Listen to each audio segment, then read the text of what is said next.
Cuando el avispón verde llegó a la televisión en 1966, lo hizo en un contexto saturado de superhéroes coloridos y humor autoconsciente. Batman dominaba la pantalla con ironía y exceso, pero esta serie eligió un camino distinto, más sobrio, más urbano y deliberadamente ambiguo. Desde su concepción, el avispón verde quiso sentirse menos como un espectáculo y más como un pulso nocturno, una historia que se movía entre sombras, micrófonos y calles mojadas por la lluvia. Uno de los aspectos más sorprendentes es que la serie no nació para la televisión. El avispón verde era un personaje con décadas de historia en la radio, creado en los años 30. Esa herencia sonora influyó profundamente en su adaptación televisiva. Los guiones privilegiaban el ritmo del diálogo, las pausas estratégicas y la sensación de vigilancia constante. Incluso en pantalla, la serie conservó una cadencia casi radiofónica, como si cada escena estuviera diseñada para ser escuchada tanto como vista. Britt Reed, interpretado por Van Williams, no fue concebido como un héroe carismático al uso. Era deliberadamente distante, frío y contenido. Reed no buscaba admiración pública. Operaba bajo una identidad criminal cuidadosamente construida. Esta inversión moral era uno de los riesgos más audaces de la serie. El protagonista debía ser creíble como villano ante el mundo y como justiciero ante el espectador. Ese equilibrio exigía una actuación medida, casi rígida, que hoy resulta sorprendentemente moderna. El verdadero centro gravitacional de la serie, sin embargo, fue Kado. Bruce Lee transformó lo que en el papel era un acompañante en una presencia magnética imposible de ignorar. Si sus movimientos eran reales, precisos y ejecutados a velocidad auténtica. A diferencia de otras producciones de la época, donde las peleas se simulaban con cortes y gestos exagerados, Lee insistió en mostrar técnica genuina. Esta decisión cambió la percepción del combate televisivo y dejó claro que algo radicalmente distinto estaba ocurriendo en pantalla. La forma en que se filmaron las escenas de lucha fue igualmente inusual. Para que los golpes de Bruce Lee no parecieran demasiado rápidos para la cámara, el equipo tuvo que pedirle que redujera la velocidad de sus movimientos. Incluso así, muchos espectadores de la época percibieron sus escenas como demasiado intensas. Paradójicamente, esa contención técnica es lo que hoy hace que su trabajo resulte tan impresionante, porque se percibe la potencia real bajo la superficie. Como el coche del avispón verde, el Black Beauty, fue otro elemento clave de la identidad de la serie. A diferencia de otros vehículos icónicos, no era futurista ni estilizado en exceso. Era un automóvil pesado, oscuro y funcional, diseñado para parecer una extensión del entorno urbano. Sus gadgets no buscaban asombrar, sino intimidar. El coche no prometía aventura, prometía consecuencias. Esa elección reforzaba la sensación de realismo que la serie perseguía. Resulta llamativo que gran parte del presupuesto se destinara a iluminación y atmósfera, más que a decorados. El avispón verde se filmó con una atención especial a las sombras, los reflejos y la profundidad del encuadre. Las escenas nocturnas no se iluminaban para ocultar la oscuridad, sino para trabajar con ella. Esta decisión visual conectaba más con el cine negro que con el género superheroico tradicional. La música de la serie, una versión acelerada y reinterpretada de El vuelo del moscardón, cumplía una función narrativa muy concreta. No era simplemente un tema reconocible, sino una declaración de intenciones.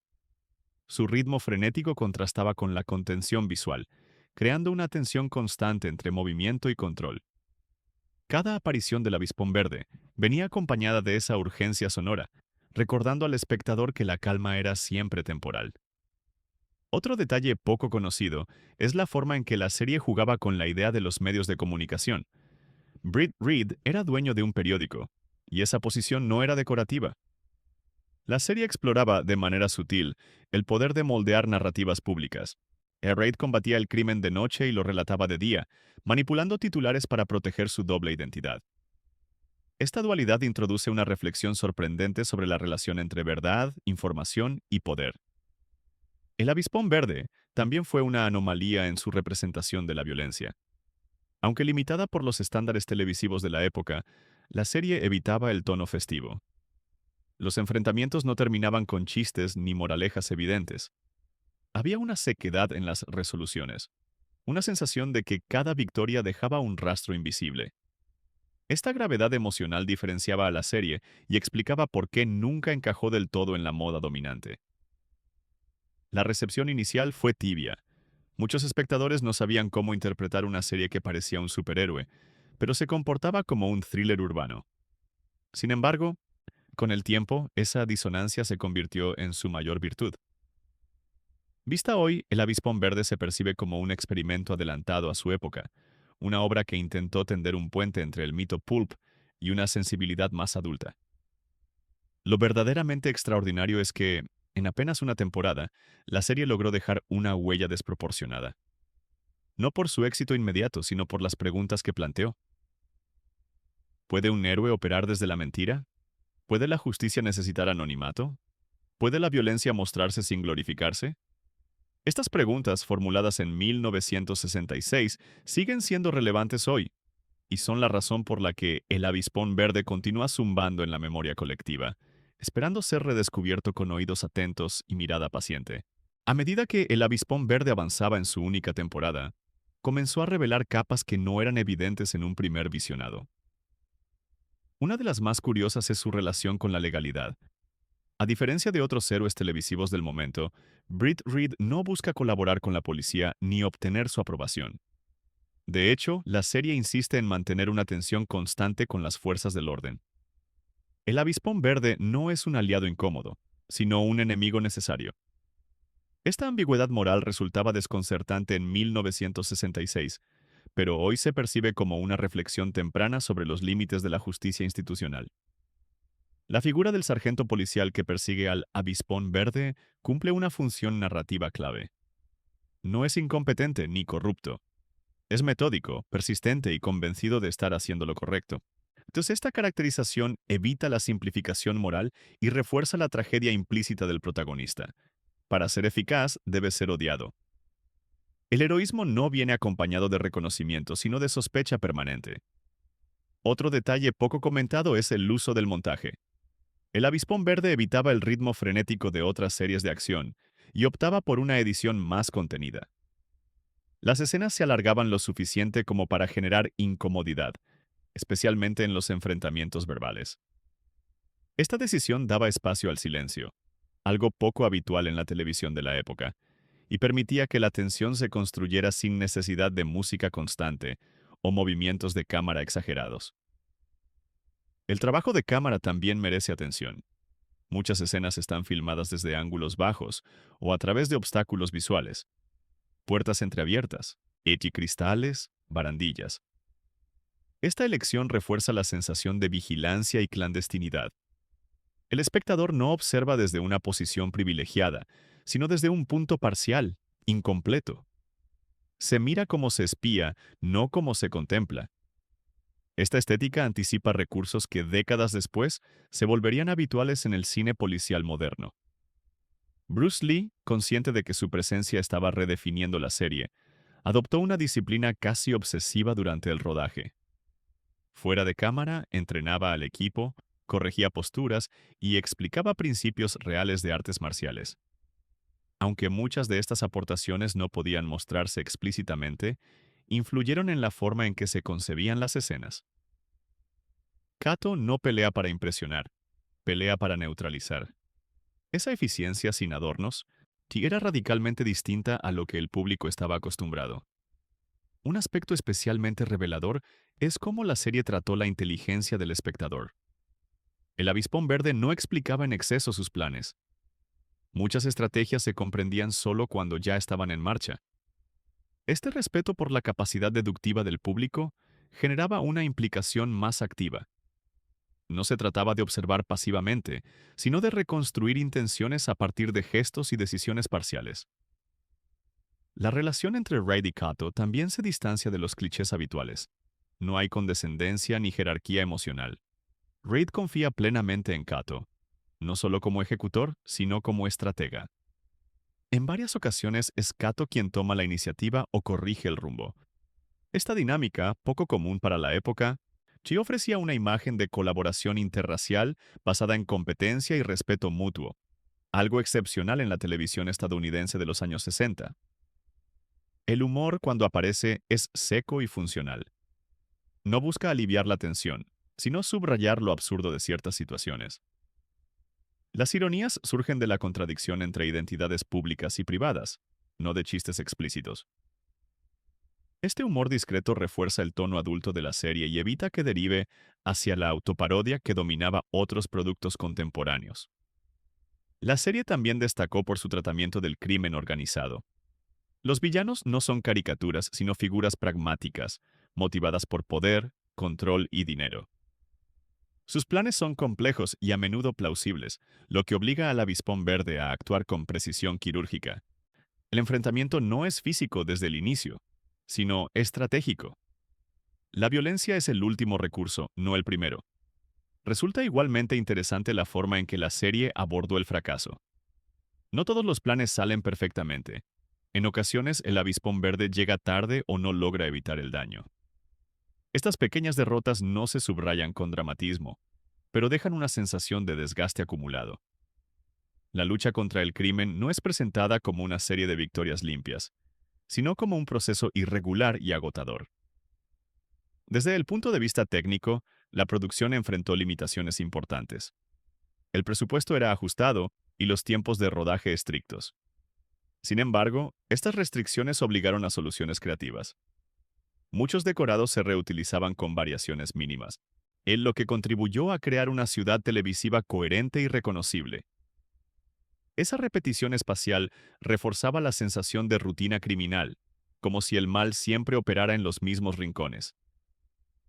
La cancelación temprana de la serie se debió en parte a su incapacidad para encajar en una categoría clara. No era lo suficientemente ligera para competir con la comedia superheroica, ni lo bastante oscura para el público que buscaba drama puro. Sin embargo, esa indefinición es precisamente lo que hoy la hace fascinante. El Avispón Verde no buscaba complacer, buscaba experimentar. En esta etapa intermedia de la serie queda claro que su ambición iba más allá del entretenimiento semanal.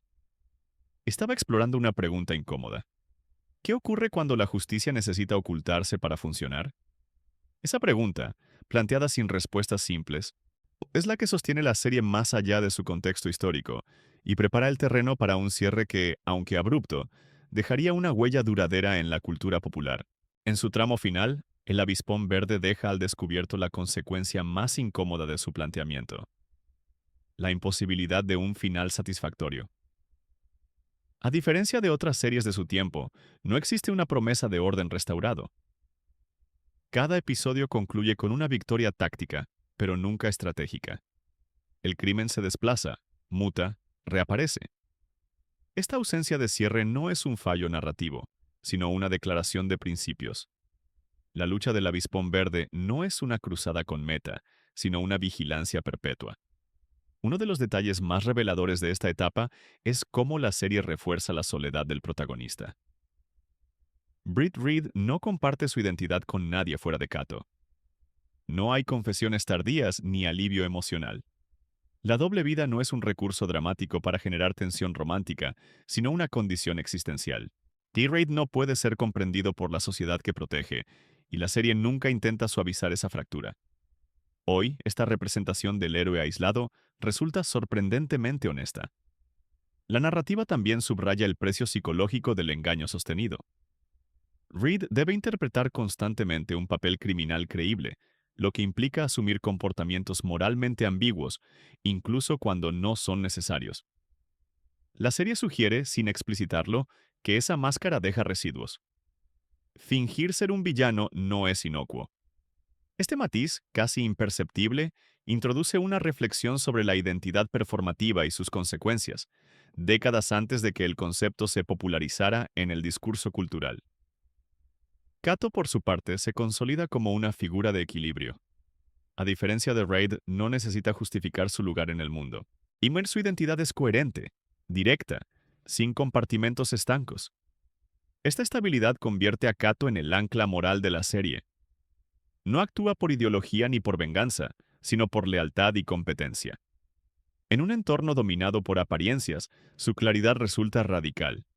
Esta dicotomía entre ambos personajes es una de las claves menos reconocidas del relato.